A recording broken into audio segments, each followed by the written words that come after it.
ایسا ویسا بس غریبوں کو دے دیا جائے۔ رسول اللہ صلی اللہ علیہ وسلم نے 63 اونٹ اپنے ہاتھ سے نہر کیے، پھر حضرت علی کے سپرد کر دیے، اور جو بچ گئے تھے وہ انہوں نے نہر کر دیے۔ 100 اونٹ قربان کیے تھے آپ نے حضرت علی کو اپنی قربانیوں میں شریک فرمایا۔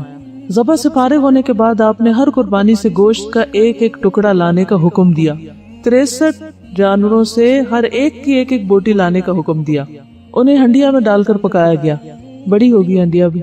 پھر رسول اللہ صلی اللہ علیہ وسلم، حضرت علی دونوں نے قربانیوں کا گوشت کھایا اور شوربہ بھی پیا، اور پھر جو صوبان نے پکایا تھا وہ ساتھ بھی لے گئے اور رستے میں بھی کھایا۔ نبی صلی اللہ علیہ وسلم خود اپنے ہاتھ سے گوشت تقسیم بھی کیا کرتے تھے۔ عبداللہ بن زید بن عبد ربی رضی اللہ عنہ سے مروی ہے کہ وہ اور ایک اور آدمی منا کے میدان میں نبی صلی اللہ علیہ وسلم کے پاس حاضر ہوئے۔ اس وقت نبی صلی اللہ علیہ وسلم قربانی کا گوشت تقسیم کر رہے تھے، اور تقسیم میں ایک تو رشتہ داروں وغیرہ کو دینا ہوتا ہے، یعنی گفٹ کے طور پر دینا، اور ایک صدقہ کرنا بھی ہوتا ہے، یعنی غریبوں کو دینا۔ آپ نے فرمایا خود کھاؤ، ذخیرہ کر لو اور صدقہ کرو، یعنی 3 حصے بن جاتے ہیں نا ایک طرح سے۔ فَكُلُوا وَادَّخِرُوا وَتَصَدَّقُوا، یہ 3 الفاظ آتے ہیں صحیح مسلم میں۔ پھر قربانی کے جو جانور ہیں جیسے اونٹ وغیرہ ہیں تو ان کے بارے میں قرآن مجید میں آتا ہے وَالْبُدْنَ جَعَلْنَاهَا لَكُم مِّن شَعَائِرِ اللَّهِ لَكُم فِيهَا خَيْرٌ فَاذْكُرُوا اسْمَ اللَّهِ عَلَيْهَا صَوَافَّ فَإِذَا وَجَبَتْ جُنُوبُهَا فَكُلُوا مِنْهَا وَأَطْعِمُوا الْقَانِعَ وَالْمُعْتَرَّ كَذَلِكَ سَخَّرْنَاهَا لَكُمْ لَعَلَّكُمْ تَشْكُرُونَ۔ اور قربانی کے بڑے جانور ہم نے انہیں تمہارے لیے اللہ کی نشانیوں میں سے بنایا ہے، تمہارے لیے ان میں بڑی خیر ہے، سو ان پر اللہ کا نام لو اس حال میں کہ گھٹنا بندھے کھڑے ہوں۔ صواف کا ایک معنی صف میں، اور ایک کیا گھٹنا بندھے ہوئے، جیسے اونٹ کو ایک گھٹنا باندھ دیا جاتا تاکہ وہ بھاگ نہ سکے۔ پھر جب ان کے پہلو گر پڑے تو ان میں سے خود بھی کھاؤ اور قناعت کرنے والوں کو بھی کھلاؤ، نہیں جو سوال نہیں بھی کرتے ان تک بھی پہنچاؤ۔ کچھ تو ایسے تو فقیر خود ہی آ جاتے ہیں، لیکن کچھ لوگ گھروں میں ہوتا نہیں مانگتے، تو ان کو بھی دینا ضروری ہے۔ اس طرح ہم نے انہیں تمہارے لیے مسخر کر دیا تاکہ تم شکر ادا کرو۔ یہ سورۃ الحج کی آیت نمبر 36 ہے۔ پھر سورۃ الحج 28-29 میں بھی فرمایا کہ وَيَذْكُرُ اسْمَ اللَّهِ فِي أَيَّامٍ مَّعْلُومَاتٍ عَلَىٰ مَا رَزَقَهُم مِّن بَهِيمَةِ الْأَنْعَامِ فَكُلُوا مِنْهَا وَأَطْعِمُوا الْبَائِسَ الْفَقِيرَ۔ تو اس میں بھی کیا ہے؟ کلوا منہا، خود کھاؤ، اور اطعموا کھلاؤ، کس کو؟ البائس الفقیر، تنگ دست محتاج کو۔ پھر اسی طرح لوگوں کا جب جمگٹا ہو جائے تو پھر تقسیم کر دینا چاہیے سارا کچھ۔ نبی صلی اللہ علیہ وسلم کے دور میں ایک مرتبہ قربانی کے دن ایک قافلہ آ گیا تو آپ نے فرمایا 3 روز تک کا گوشت رکھو، باقی جو بچے صدقہ کرو، یعنی بہت زیادہ اپنے لیے مت رکھو، صرف 3 دن تک جو کھا سکتے ہو بس وہ رکھو۔ تو آپ نے لوگوں کے ہجوم کی وجہ سے، ضرورت مندوں کی کثرت کی وجہ سے قربانی کا گوشت ذخیرہ کرنے سے منع کر دیا، اسے تقسیم کرنے کا حکم دیا، اگرچہ بعد میں اس کی اجازت دے دی تھی رکھنے کی۔ مثلا اگر اس سال سیلاب ہے اور سیلاب زدگان کو زیادہ ضرورت ہے تو پھر وہاں زیادہ دے دینا چاہیے اور خود کم کھانا چاہیے، اپنے ذخیرہ کرنے کے لیے کم رکھنا چاہیے۔ اسی طرح اگر آس پاس بھوک اور مفلسی ہو، غربت ہو، فقر ہو، تو اس صورت میں قربانی کا گوشت ذخیرہ نہیں کرنا چاہیے، اپنے فریزرز میں نہیں رکھنا چاہیے۔ سلمہ بن الاکوع نے بیان کیا ہے کہ نبی صلی اللہ علیہ وسلم نے فرمایا جس نے تم میں سے قربانی کی تو تیسرے دن وہ اس حالت میں صبح کرے کہ اس کے گھر میں قربانی کے گوشت میں سے کچھ بھی بچا ہوا نہ ہو۔ یہ کس صورت میں؟ جب غریب فقیر بہت ہو۔ دوسرے سال صحابہ نے عرض کیا یا رسول اللہ کیا ہم اس سال بھی وہی کریں جو پچھلے سال کیا تھا کہ 3 دن تک بس قربانی کا گوشت رکھیں؟ آپ نے فرمایا کہ اب کھاؤ، کھلاؤ اور جمع کرو، کیونکہ اب اس سال اس طرح لینے والے لوگ نہیں ہیں۔ تو حالات کی بدلتے ہوئے احکام بھی بدل گئے۔ فرمایا پچھلے سال تو چونکہ لوگ تنگی میں مبتلا تھے اس لیے میں نے چاہا کہ تم لوگوں کی مشکلات میں ان کی مدد کرو، اور اس سال وہ تنگی نہیں ہے تو اس لیے کھا بھی سکتے ہو، دے بھی سکتے ہو، اور اس کے ساتھ ساتھ ذخیرہ بھی کر سکتے ہو۔ جابر بن عبداللہ کہتے ہیں کہ ہم اپنی قربانی کا گوشت منا کے بعد 3 دن سے زیادہ نہیں کھاتے تھے، تو نبی صلی اللہ علیہ وسلم نے ہمیں اجازت دے دی اور فرمایا کہ کھاؤ اور توشے کے طور پر ساتھ بھی لے جاؤ۔ چنانچہ ہم نے کھایا اور زاد راہ کے لیے بھی رکھا۔ ابو سعید خدری سے مروی ہے کہ نبی صلی اللہ علیہ وسلم نے ہمیں 3 دن سے زیادہ قربانی کا گوشت کھانے سے منع کیا۔ ایک مرتبہ میں کسی سفر پر چلا گیا، جب واپس آیا تو بقرعید کو بھی کچھ دن گزرے تھے، تو میری بیوی گوشت میں پکے ہوئے چقندر لے کر آئی۔ میں نے پوچھا یہ گوشت کہاں سے آیا؟ اس نے بتایا کہ قربانی کا ہے۔ میں نے کہا کہ نبی صلی اللہ علیہ وسلم نے تو ہمیں 3 دن سے زیادہ کھانے سے منع فرمایا تھا۔ تو میری بیوی نے کہا کہ آپ نے اس کے بعد اجازت دے دی تھی۔